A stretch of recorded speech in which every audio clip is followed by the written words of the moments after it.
It's a Thursday, so it's time to get fit for that. Ross Cooper, the head athletic trainer at Detroit Country Day School, is here, and we're gonna take it easy, Ross. We're gonna do some talking. It's hot, it's humid. We have these kids. They're either, maybe finishing up their spring sports, perhaps taking a break before fall sports. Who knows what you're doing, but you're doing something. So you have some tips. And you have 4 points we're going to get through, and we're going to start with equipment, what your kids wear on the field. Sure.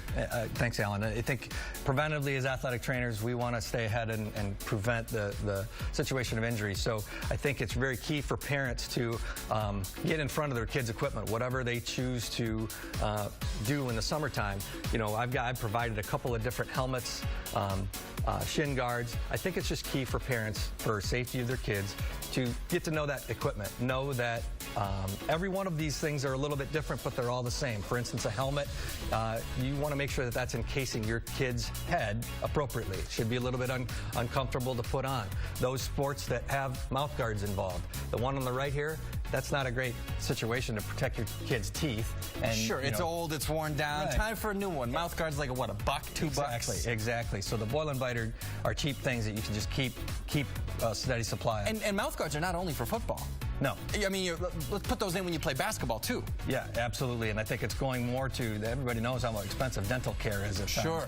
You want to prevent and keep those teeth looking good. I want to bring it back to the helmets. Okay. No matter what the sport, how do you determine what a good fit is? I think the general principles are, it should encase the head in a way that's not wobbling around, should cover the base of the skull, and also should be a little bit uncomfortable to put on. Shouldn't be smashing your ears down, but it should be something that really is a little bit snug to put on, not wobbling around in activity. So when it comes to activities, practice, what to eat and when to eat it, post or pre, what should we know about this? Well, I think the main thing that we tell our athletes at Detroit Country Day is it's not always as much what you eat, but it's when you eat it. You want to get a snack in between 15 or 20 minutes after your workout so that you get those nutrients, carbohydrates, proteins, to the muscles to recover, to get those nutrients to get stronger, and then also just prevent injury in the tissues. It's tough to balance the recovery and rest.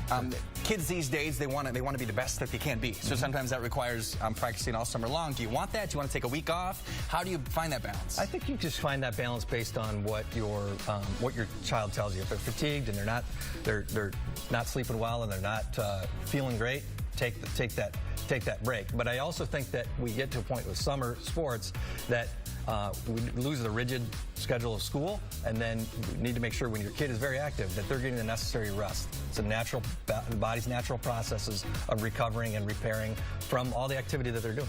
It's hot outside. How do we know when it's too hot to work out outside?